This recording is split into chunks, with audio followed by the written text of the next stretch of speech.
ദൈവ തിരുനാമത്തിന് നന്ദിയോടെ സ്തോത്രം ചെയ്യുന്നു. അനുഗ്രഹീതമായ നല്ല ദിവസം നമ്മുടെ കർത്താവിനോട് പറ്റിയിരിക്കാനും ദൈവത്തിൻ്റെ വഴിയിൽ നടക്കുവാനും ദൈവേഷ്ടം ചെയ്യുവാനും നമ്മുടെ ദൈവത്തെ പ്രസാദിപ്പിക്കുവാനും നാളുകളിൽ നമ്മുടെ നിത്യതയിൽ ദൈവമായ കർത്താവിൻ്റെ സന്നിധിയിൽ നിന്ന് ഏറെ പ്രതിഫലം വാങ്ങിക്കുമ്പോൾ ഇന്നത്തെ പ്രവൃത്തികളാണ് അന്നത്തെ പ്രതിഫലം എന്നതുകൊണ്ട് ദൈവപ്രസാദത്തിനും നാളത്തെ പ്രതിഫലത്തിനും വേണ്ടി ദൈവാശ്രയ ബോധത്തോടെ ദൈവത്തിൻ്റെ വചനപ്രകാരം ദൈവത്തിൻ്റെ പാതയിലൂടെ ജീവിപ്പാനും ഒരു ദിവസം കൂടെ ദൈവം നമുക്ക് തന്നിരിക്കുകയാൽ നന്ദി നിറഞ്ഞ ഹൃദയത്തോടെ ദൈവത്തിന് സ്തോത്രം ചെയ്യുന്നു, സ്തുതിക്കുന്നു. എല്ലാ പ്രിയപ്പെട്ടവരെയും കർത്താവിൻ്റെ വിലയേറിയ നാമത്തിൽ വന്ദനം പറയുന്ന കൂടെ ദൈവത്തിന് സ്തോത്രം ചെയ്തുകൊണ്ട് ദൈവത്തെ മഹത്വപ്പെടുത്തിക്കൊണ്ട് ദൈവ വചന ധ്യാനത്തിലേക്കും ചിന്തയിലേക്കും ഇന്നും നമ്മൾ പ്രവേശിക്കുകയാണ്. ഏറെ ഹൃദയസ്പർശമായ, അപ്പോൾ തന്നെ ചിന്തനീയമായ, അപ്പോൾ തന്നെ നമുക്ക് ഉപദേശങ്ങൾ തരുന്ന, നല്ല വഴിയിൽ നടത്തുന്ന, തിരുത്തേണ്ടവരെ തിരുത്തുവാനും പിടിച്ചെടുക്കേണ്ടത് പിടിച്ചെടുക്കുവാനും പ്രാവീണ്യം തരുന്ന ദൈവത്തിൻ്റെ ഈടുറ്റ വചനങ്ങൾ നമ്മുടെ ഹൃദയത്തിനകത്ത് വിത്ത് പാകുന്നത് പോലെ പരിശുദ്ധാത്മാവ് പാകി മുളപ്പിച്ച് പാകപ്പെടുത്തി നമ്മളെ ധന്യരാക്കുവാൻ കർത്താവിന് കഴിയുന്ന വലിയ ദൈവപ്രവൃത്തികൾക്കായിട്ട് ദൈവത്തിന് നന്ദി പറഞ്ഞുകൊണ്ട് 103-ാം സങ്കീർത്തനത്തിലെ 7-ാം വാക്യം സുപരിചിത വാക്യമാണ്. ആ വാക്യത്തിലൂടെ ചില സത്യങ്ങൾ ഇന്ന് നിങ്ങളെ ധൈര്യപ്പെടുത്തേണ്ടതിനും ഉറപ്പിക്കേണ്ടതിനും ബോധിപ്പിക്കേണ്ടതിനും വേണ്ടി കർത്താവിൽ ശരണപ്പെട്ട് നിങ്ങളുമായി പങ്കുവെക്കട്ടെ. 103-ാം സങ്കീർത്തനം 7-ാം വാക്യം ഇങ്ങനെയാണ്: അവൻ തൻ്റെ വഴികളെ മോശയെയും തൻ്റെ പ്രവൃത്തികളെ ഇസ്രായേൽ മക്കളെയും അറിയിച്ചു. 103-ാം സങ്കീർത്തനം ഒരു സ്തോത്ര സങ്കീർത്തനമാണ്.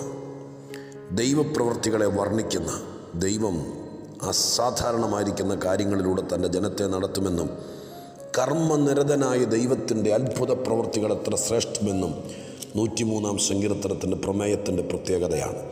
ആ സങ്കീർത്തനം ആരംഭിക്കുന്നത് തന്നെ ദൈവത്തെ വാഴ്ത്തുക, സ്തുതിക്കുക എന്ന് പറഞ്ഞുകൊണ്ടാണ്, ഒരു ആഹ്വാനത്തോടു കൂടെയാണ്.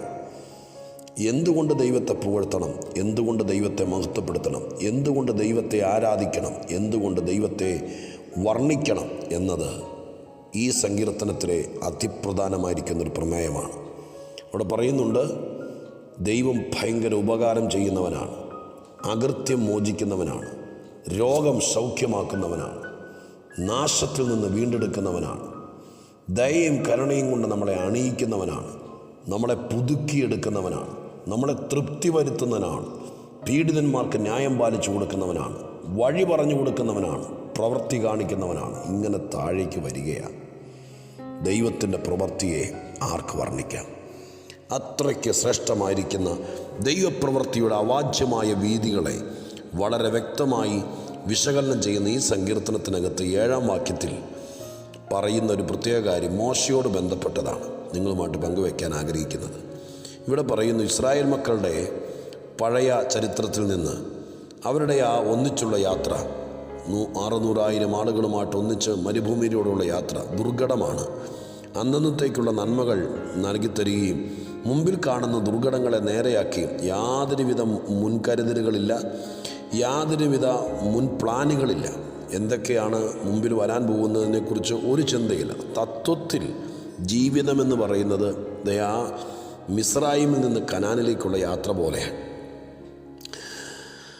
ഒരു ലക്ഷ്യം ദൈവം പറഞ്ഞു കൊടുത്തെങ്കിലും ആ ലക്ഷ്യത്തിൻ്റെ മുമ്പിലുള്ള തടസ്സങ്ങൾ എന്തൊക്കെയാണെന്ന് ദൈവം നേരത്തെ കൂട്ടി പറഞ്ഞില്ല. നമ്മളൊരു ദീർഘദൂര യാത്രയ്ക്ക് പോകുമ്പോൾ സർക്കാർ റോഡിലെല്ലാം മുന്നറിയിപ്പ് വെച്ചിരിക്കും. എന്തൊക്കെയാണ്? റോഡ് മോശമാണെങ്കിൽ, റോഡിൽ വെള്ളം കയറാൻ സാധ്യതയുണ്ടെങ്കിൽ, മുമ്പിൽ റെയിൽവേ ഗേറ്റ് ഉണ്ടെങ്കിൽ, അല്ലെങ്കിൽ എന്തെങ്കിലും പ്രയാസങ്ങൾ, പ്രതിസന്ധികൾ മുമ്പിലൂടെ ചിലപ്പോൾ കുറച്ചുകൂടെ വിശാലമായി ചിന്തിച്ചു കഴിഞ്ഞാൽ വനപ്രദേശത്തൂടെ കടന്നു പോകുമ്പോൾ വന്യമൃഗങ്ങൾ ക്രോസ് ചെയ്യാൻ സാധ്യതയുണ്ടെങ്കിൽ, കാട്ടുതീ പടരാൻ സാധ്യതയുണ്ടെങ്കിൽ, എല്ലാത്തിനുമുള്ള രാത്രിയാത്രകളിൽ സുരക്ഷിതത്വത്തിന് വേണ്ടിയിട്ടുള്ള എല്ലാ മുന്നറിയിപ്പുകളും നമുക്ക് തന്നിരിക്കും. നിങ്ങളൊരു രാജ്യത്തേക്ക് പോകാൻ വേണ്ടി വിസിറ്റിംഗ് വിസ എടുത്താലും ആ രാജ്യത്തെക്കുറിച്ചുള്ളൊരു പൊതുവായിരിക്കുന്ന ഒരു അവലോകനം, ഒരു ബ്രോഷർ നമ്മുടെ കയ്യിൽ തന്നിരിക്കും.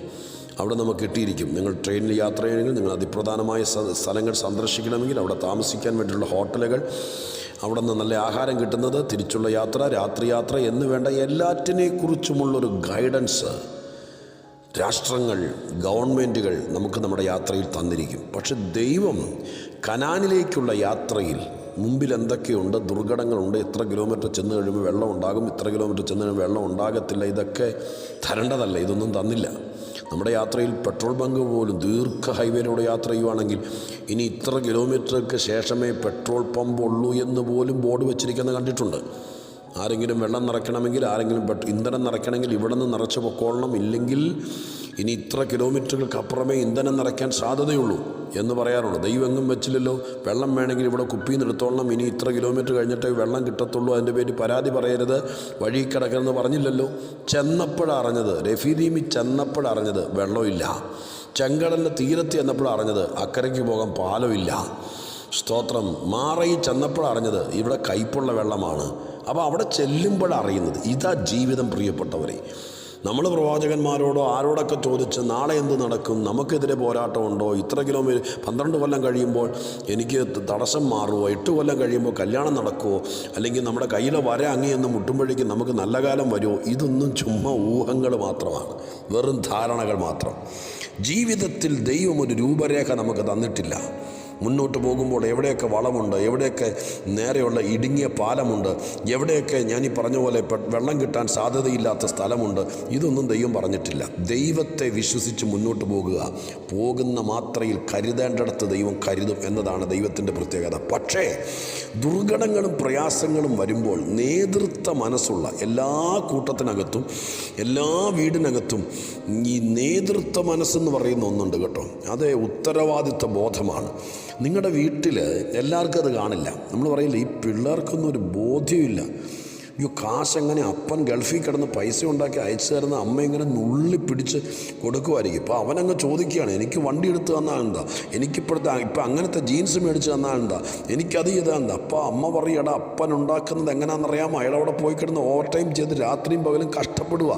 അത് അവൻ അറിയണ്ട, ആ പെങ്കൊച്ചൻ അറിയണ്ട. അവർക്ക് വേണം എന്നുള്ളത് ചെയ്തു കൊടുത്തേ പറ്റൂ. ഇപ്പം വേണമെന്ന് പറഞ്ഞാൽ ഇപ്പം തന്നേ പറ്റൂ. അങ്ങനെയുള്ള പിള്ളേർ കാണും.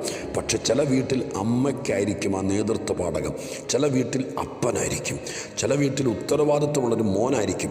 ആർക്കെങ്കിലും കാണും. ഞാൻ ഇന്നത്തെ സന്ദേശം തിരിച്ചു വയ്ക്കുന്നത്, ജീവിതത്തിൽ ഉത്തരവാദിത്വമുള്ള, ബേർഡനുള്ള, ഭാരമുള്ള, എങ്ങനെ പോകും എന്ത് ചെയ്യുമെന്നറിയാൻ വയ്യാതെ ഭാരപ്പെടുന്ന ഒരു കൂട്ടത്തെ നയിക്കണ്ടേ, കുഞ്ഞുങ്ങളൊക്കെ എത്തേണ്ടിടത്ത് എത്തിക്കണ്ടേ, അവരെ പഠിപ്പിക്കണ്ടേ, അവരാരുടെങ്കിലും കയ്യിൽ ഏൽപ്പിക്കണ്ടേ. അല്ലേ നമ്മുടെ മലയാളിയുടെ ഭാഷ, ഉത്തരവാദിത്വത്തോടെ ആരുടെങ്കിലും കയ്യിൽ സുരക്ഷിതമായിട്ട് ഏൽപ്പിക്കണ്ടേ. എന്തെല്ലാം കടമ്പകൾ കടന്നെങ്കിലാണ്, എവിടെയൊക്കെ എന്തെല്ലാം ശൂന്യതയുണ്ടെന്ന് ആർക്കറിയാം. ഞാനിപ്പോൾ പറഞ്ഞ ഉദാഹരണം പോലെ നാളെ എന്ത് സംഭവിക്കും, ഇനി മുന്നോട്ട് പോകുമ്പോൾ ആര് തരും, ആര് ഫീസ് അടക്കി, ഇതൊന്നും അറിയാതെ മുന്നോട്ട് പോവല്ലേ. വാഗ്ദത്തങ്ങളുടെ മേൽ വാഗ്ദത്തമുണ്ട്, പ്രതീക്ഷയ്ക്കുള്ള വകയുണ്ട്, ശുഭലക്ഷണങ്ങൾ മുമ്പിലുണ്ട്. ദൈവം പറഞ്ഞിട്ടുണ്ട്. പക്ഷേ പറഞ്ഞിടത്തേക്ക് എത്തുന്നതിന് മുമ്പ് എന്തൊക്കെ തടസ്സമുണ്ട്, എന്തൊക്കെ ഇല്ലായ്മയുണ്ട്, എന്തൊക്കെ പോരായ്മയുണ്ട്, ഇതിനെക്കുറിച്ചൊന്നും യാതൊരു രൂപരേഖയും മുമ്പ് തന്നിട്ടില്ല. പക്ഷേ നേതൃത്വ മനസ്സ് എന്ന് പറഞ്ഞാൽ ഉത്തരവാദിത്വ ബോധമുള്ള ഈ കുടുംബത്തെ ഇടയ്ക്ക് തകർക്കാതെ അക്കരെ എത്തിക്കണം. എൻ്റെ കുഞ്ഞുങ്ങൾ വഴിയിൽ പട്ടുപോകരുത്, എൻ്റെ കുടുംബം അപഹാസ്യമാകരുത്, നാട്ടുകാർക്കും വീട്ടുകാർക്കും പാട്ട കൊട്ടി കളിക്കാൻ, ആഘോഷിക്കാൻ, സ്തോത്രം ഹല്ലേലൂയ, അവർ നമ്മുടെ പുറത്ത് ചിത്രം വരച്ച് പഠിക്കാൻ അനുവദിക്കരുത്. എനിക്കൊരു ദൈവമുള്ളത് കൊണ്ട്, ഞാൻ വിളിക്കുന്നൊരു ദൈവം സത്യവും ജീവനുമുള്ളവനായിരിക്കയാൽ എൻ്റെ ജീവിതം എത്തേണ്ടിടത്തെത്തണം, എൻ്റെ കുഞ്ഞുങ്ങളും എത്തണം. ഈ എൻ്റെ കൂടെ ഇറങ്ങിത്തിരിച്ച മുഴുവൻ ആളുകൾ, എൻ്റെ കൂടെ നിൽക്കുന്ന എൻ്റെ കുടുംബം, അവരെത്തേണ്ടിടത്ത് എത്തണമെന്നുള്ള ബോധ്യം നിങ്ങളെ വല്ലാതെ ഭരിക്കുന്നെങ്കിൽ, മുമ്പിൽ വഴിയില്ല, പണമില്ല, ഫീസ് കൊടുക്കാൻ നിവൃത്തിയില്ല, കാര്യങ്ങൾ നടത്താൻ അറിയില്ല, ജോലി അനിശ്ചിതത്വത്തിലാണ്, എന്താണെന്നറിയില്ല, പക്ഷേ ഉള്ളിൽ, നമ്മുടെ ഉള്ളിൽ ഒരു നേതൃത്വ ചിന്തയുണ്ട്. സ്തോത്രം. ഇവർ കരയരുത്, ഇവർക്ക് ആഹാരം വേണം, വസ്ത്രം വേണം.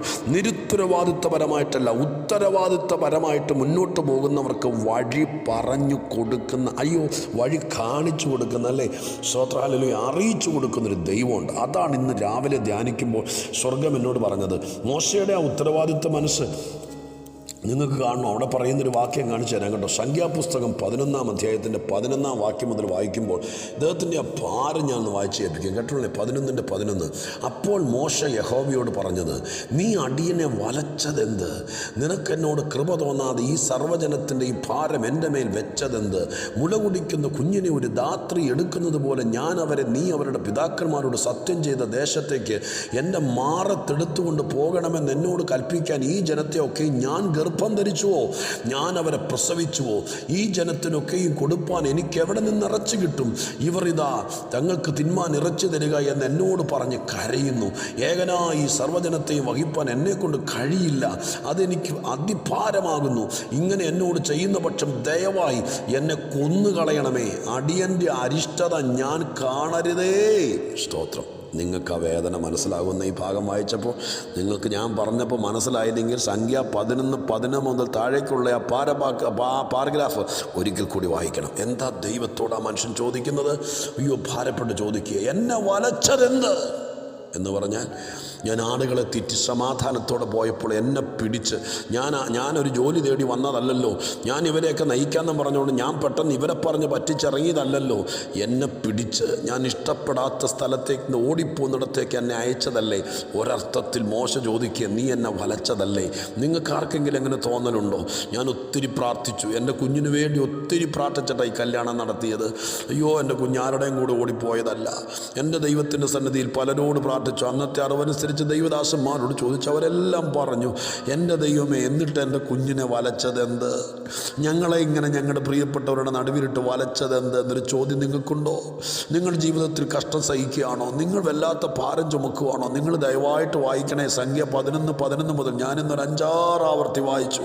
എന്നോട് ദൈവാത്മാവ് പറഞ്ഞു, ഞാൻ ഉത്തരവാദിത്വമുള്ളവനാണ്. ഞാൻ വിളിച്ചിറക്കിയ, ഞാൻ കൂട്ടിച്ചേർത്ത, ഞാൻ നിമിത്തം എൻ്റെ ആലോചന പ്രകാരം യാത്ര ചെയ്താൽ, എൻ്റെ ഹിതത്തിനിറങ്ങി വന്നാൽ, എൻ്റെ ഇഷ്ടത്തിന് ഞാൻ പറഞ്ഞതുപോലെ കൈ കൊടുത്താൽ അവരെ കളയുന്ന ദൈവമല്ല. അവരനുഭവിക്കുന്ന കഷ്ടങ്ങളിൽ നിന്ന് പുറത്തു വരുവാനുള്ള വഴി ഞാൻ പറഞ്ഞു കൊടുത്തോളാം എന്ന് ഞാൻ ഈ താഴെ പ്രാർത്ഥിച്ചുകൊണ്ടിരിക്കുമ്പോൾ കേട്ടിട്ടാണ് നിങ്ങളോട് പറയുന്നത്. നിങ്ങൾ വലഞ്ഞോ? നിങ്ങൾ വലഞ്ഞിരിക്കുവാണോ? നിങ്ങളുടെ ജീവിതത്തിൽ, നിങ്ങളുടെ കുടുംബത്തിൽ എൻ്റെ ദൈവമേ എന്നും പറഞ്ഞ് നെഞ്ചത്തടിച്ച് കരയുവാണോ? എൻ്റെ കൊച്ചിനെ വലച്ചതെന്ത്? ഇങ്ങനെ ചതിയാണെന്ന് അറിഞ്ഞിരുന്നെങ്കിൽ ഞങ്ങൾ ഇടപെടില്ലായിരുന്നു, എൻ്റെ കൊച്ചൻ്റെ കൂടെ നിന്നേനെ. എൻ്റെ ദൈവമേ, ഞങ്ങളെ വലച്ചതെന്ത്? ഇത്രയും പണം കൊണ്ട് കൊടുത്തു, ദൈവമേ എന്നെ വലച്ചതെന്തെന്ന് പറഞ്ഞ് മോശ വിലപിക്കുന്നത് പോലെ വിലപിക്കുന്ന അപ്പന്മാരോ അമ്മമാരോ ഭാര്യമാരോ ഭർത്താക്കന്മാരോ, ജീവിതത്തിൽ പഠിക്കാൻ വേണ്ടി വലിയ കോഴ്സുകളൊക്കെ അപ്പൻ്റെ അമ്മയൊക്കെ പറഞ്ഞ് കുടുംബത്തിൻ്റെ ഉദ്ധാരണത്തിന് വേണ്ടി എടുത്താൽ പൊങ്ങാത്ത പുളിമുട്ടി തലയിൽ വെച്ചതുപോലെ വലിച്ചു വെച്ചിട്ട് ഇപ്പോൾ പരീക്ഷയ്ക്ക് ജയിക്കാൻ പറ്റാതെ, മറുകര കയറാൻ പറ്റാതെ, നിനക്ക് ഓർമ്മ പോലും കിട്ടാതെ, മനസ്സിനകത്ത് ഭാരപ്പെട്ട് പഠിക്കുന്നതും വായിക്കുന്നതും ചിന്തയ്ക്കകത്ത് പോലും വരാതെ നീ വലഞ്ഞിരിക്കുകയാണോ? പൊന്നുമക്കളെ, സ്വർഗം പറയുന്നു, ജീവിതത്തെക്കുറിച്ച് കളിച്ച് ചിരിച്ച് തള്ളുന്നവർക്കുള്ള ദൂതല്ലിന്ന്. ഇന്ന് ജീവിതത്തെക്കുറിച്ച് ഉത്തരവാദിത്വമുള്ളവരോട് പറയുന്നു, നിന്നെ വലയ്ക്കത്തില്ല, നിനക്ക് വഴി പറഞ്ഞു തരും ദൈവം. ഒന്നോടെ പറയുന്നു, നിന്നെ വലയ്ക്കത്തില്ല, നിനക്ക് വഴി പറഞ്ഞു തരും ദൈവം ഈ ദിവസങ്ങളിൽ. കേട്ടോളുക. ഹല്ലേലൂയ. സ്തോത്രം. കേട്ടേ, അവിടെ പറയുന്നു, സ്തോത്രം, ഈ സർവ്വജനത്തിൻ്റെയും സ്തോത്രം ഭാരം എൻ്റെ മേൽ വെച്ചതെന്ത്? പല അമ്മമാരും പറയാറുണ്ട്, 3 കുഞ്ഞുങ്ങളുടെ പഠനം, ഈ സ്തോത്രം വലിയ കെട്ടിടത്തിൻ്റെ ലോണ്, അതിൻ്റെ സ്തോത്രം, അതിൻ്റെ റെൻറ്റ്, ഇതിൻ്റെ മുഴുവൻ വീട്ടിൽ കിടക്കുന്നവരുടെ കാര്യങ്ങൾ, ഇത് മുഴുവൻ ഞാനൊരാൾ എല്ലാ ഭാരവും എൻ്റെ മേൽ വെച്ചു. അങ്ങനെ ആരെങ്കിലും ഉണ്ടോ? ഒരു കൈത്താങ്ങൽ പോലും തരാതെ, 1 രൂപയുടെ ഉപകാരമില്ലാതെ, ഒരു ഈർക്കിലിയുടെ ഉപകാരമില്ലാതെ, സ്തോത്രം, ഒന്നും അറിയാത്തവരെ പോലെ ലാപ്ടോപ്പും മൊബൈലും കളിച്ച് അപ്പുറം ഇരിക്കുമ്പോൾ ഓവർ ടൈം ചെയ്ത് രാത്രിയും പകലും വേർത്തും കുളിച്ചും കണ്ണുനീരൊഴുക്കിയും ഒറ്റയ്ക്ക് വണ്ടി ഓടിച്ചും ഭാരപ്പെട്ട് ജീവിക്കുന്ന ഏതെങ്കിലും സഹോദരങ്ങളോ സഹോദരിമാരോ ഈ ഭാരം മുഴുവൻ എൻ്റെ തലയിൽ വെച്ചത് എന്ത് എന്ന് ചോദിച്ച് കരയുന്നവരുണ്ടോ? നിങ്ങൾക്ക് വഴി പറഞ്ഞു തരാൻ മനുഷ്യർക്കാർക്കും കഴിയില്ല, പക്ഷെ മോശയ്ക്ക് വഴി പറഞ്ഞു കൊടുത്ത ദൈവം നിങ്ങളുടെ ചാരയുണ്ട്. നിങ്ങൾ അറിയാതെ പോകല്ലേ എന്ന് ദൈവം എന്നോട് പറയാൻ പറഞ്ഞതുകൊണ്ട് പറയുന്നു, നിന്നെ വലയ്ക്കില്ല ദൈവം, നിന്നെ ഒറ്റയ്ക്ക് ഭാരം ചുമക്കില്ല ദൈവം. സ്തോത്രം. ഹല്ലേലൂയ. സ്തോത്രം. അവരുടെ പിതാക്കന്മാരോട് സത്യം ചെയ്ത ദേശത്തേക്ക്, സ്തോത്രം, അവരെ മാറത്തെടുത്ത് കൊണ്ടുപോകണമെന്ന് എന്നോട് കൽപ്പിക്കാൻ ഈ ജനത്തെയൊക്കെയും ഞാൻ ഗർഭം ധരിച്ചോ? നോക്കിയേ. സ്തോത്രം. ഹല്ലേലൂയ. ഇവർ ചോദിക്കുന്നത് മുഴുവൻ കൊടുക്കാൻ എന്നെ കൊണ്ട് പറ്റുമോ? എത്ര അമ്മമാർ. കഴിഞ്ഞ ദിവസം എന്നോടൊരു അമ്മ പറഞ്ഞു, ഈ ചെറുക്കൻ ചോദിക്കുന്നത് മുഴുവൻ, അവൻ കാണുന്നിടത്തെല്ലാം വലിയ ഹൈഫൈ ആളുകളെ, അവരുടെ പിള്ളേരെ കാണുന്ന, എൻ്റെ പൊന്ന് പാസ്റ്ററേ, തുച്ഛമായ ശമ്പളം കൊണ്ട് എനിക്ക് 2 അറ്റം കൂട്ടിമുട്ടിക്കാൻ പറ്റാത്ത എനിക്ക് പറ്റില്ല. ഇവൻ ചോദിക്കുന്ന എല്ലാം കൊടുക്കാൻ എനിക്ക് പറ്റില്ല. ഞാൻ ആരോട് പറയും? അപ്പനില്ല, പറയാൻ ആരുമില്ല. നെഞ്ചു തിരുമ്മി കരയുന്ന പലരും എന്നോട് പറഞ്ഞിട്ടുണ്ട്, നിങ്ങൾക്ക് നിങ്ങൾക്ക് വേണ്ടി പ്രാർത്ഥിക്കുമ്പോൾ സ്വർഗം എന്നോട് പറഞ്ഞ ദൂത, നിൻ്റെ സന്തതിക്ക് വേണ്ടി വഴി, നിൻ്റെ വഴി അടഞ്ഞിടത്ത് പുതുവഴി, നിനക്ക് ആഹാരമില്ലാത്തിടത്ത് ദൈവത്തിൻ്റെ വഴി, നീ കരയുന്നിടത്ത് ദൈവത്തിൻ്റെ വഴി പറഞ്ഞു തരാൻ കൂടെ നിൽക്കുന്ന ദൈവത്തെ ഞാൻ ആത്മാവിൽ കണ്ടിട്ടുണ്ട്. അതിൻ്റെ അവസാന ഭാഗത്തേക്ക് വരുമ്പോൾ സ്തോത്രം എഴുതിയിരിക്കുന്നത് ഇങ്ങനെയാണ്: കർത്താവേ എന്ന് വിളിച്ചിട്ട് ദൈവത്തോട് കരയുകയാണ്. സ്തോത്ര ഹല്ലേലൂയ. ഏകനായി സർവ്വജനത്തെ വഹിപ്പാൻ എന്നെക്കൊണ്ട് കഴിയില്ല. എത്ര പേര് പറഞ്ഞത്? സത്യം പറ, എന്നെക്കൊണ്ട് കഴിയില്ലപ്പ.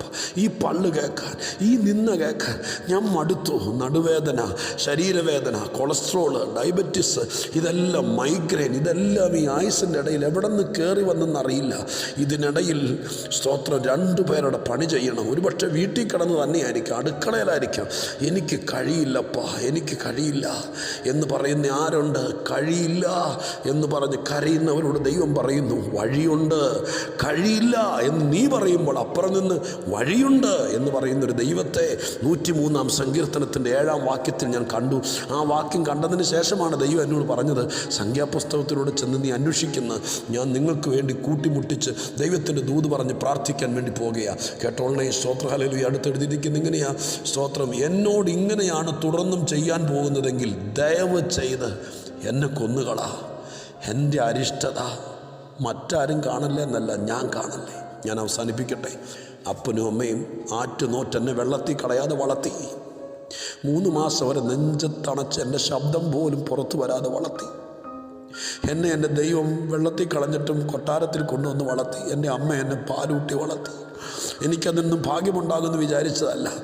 ഈ കഷ്ടം കാണാനാണെങ്കിൽ, ഈ ദ്രവത്വം കാണാനാണെങ്കിൽ എന്നെ അന്ന് കൊന്നേക്കായിരുന്നല്ലോ, അല്ല ഇന്നങ്ങ് കൊല്ല് എന്ന് പറയുന്ന മോശയോട് ദൈവം പറയുക, എൻ്റെ വഴിയുണ്ട്. സംഖ്യാപുസ്തകം 11 മുതൽ താഴേക്ക് വായിക്കണേ. നിങ്ങളുടെ അനുഭവങ്ങൾ അതിൽ ഒട്ടിച്ചു വച്ചിട്ടുണ്ട്. നിങ്ങൾ ആ കഷ്ടത്തിലാണെങ്കിൽ ദൈവം പറയുന്നു, വഴിയുണ്ട്. ഞാൻ നിനക്ക് വഴി കാണിച്ചു തരുന്ന ദൈവമാണ്. പ്രാർത്ഥിക്കാം. പരിശുദ്ധനായ ദൈവമേ, ഞങ്ങളുടെ സ്വർഗീയ പിതാവേ, മോശയ്ക്ക് വഴി കാണിച്ചു കൊടുത്ത ദൈവമേ, കാലേക്കുട്ടി പ്ലാനും പദ്ധതി ഒന്നും പറഞ്ഞു കൊടുത്തില്ലെങ്കിലും ആവശ്യം വന്നപ്പോൾ എങ്ങനെ ചെങ്കടൽ വിടരാം, എങ്ങനെ പാറയിൽ നിന്ന് വെള്ളം പുറത്തു കൊണ്ടുവരാം, എങ്ങനെ മരുഭൂമിയിൽ സജീവമായി ജീവിക്കാം, എങ്ങനെ മാറയെ മധുരമാക്കി തീർക്കാം, എങ്ങനെ ഇറച്ചി ഭക്ഷിക്കാം, എങ്ങനെ പട്ടിണി മാറ്റാം, ഇതെല്ലാം വഴി പറഞ്ഞു കൊടുത്ത ദൈവമേ, ഈ ജനത്തെ അനുഗ്രഹിക്കണേ. ഇവരുടെ കണ്ണുനീർ ഓർക്കണേ. ഇവർ പലരും ഈ മോശ കരഞ്ഞതുപോലെ ഇന്നും കരയാണപ്പാ. അവരെ ഒന്ന് ഓർത്തേക്കണേ. ഇത് കേട്ട് കരഞ്ഞേറ്റെടുത്ത് പ്രാർത്ഥിക്കുന്നവരെ കൈവിടല്ലേ. യേശുവിൻ നാമത്തിൽ പ്രാർത്ഥിക്കുന്നു, കേൾക്കണേ പിതാവേ. ആമേൻ.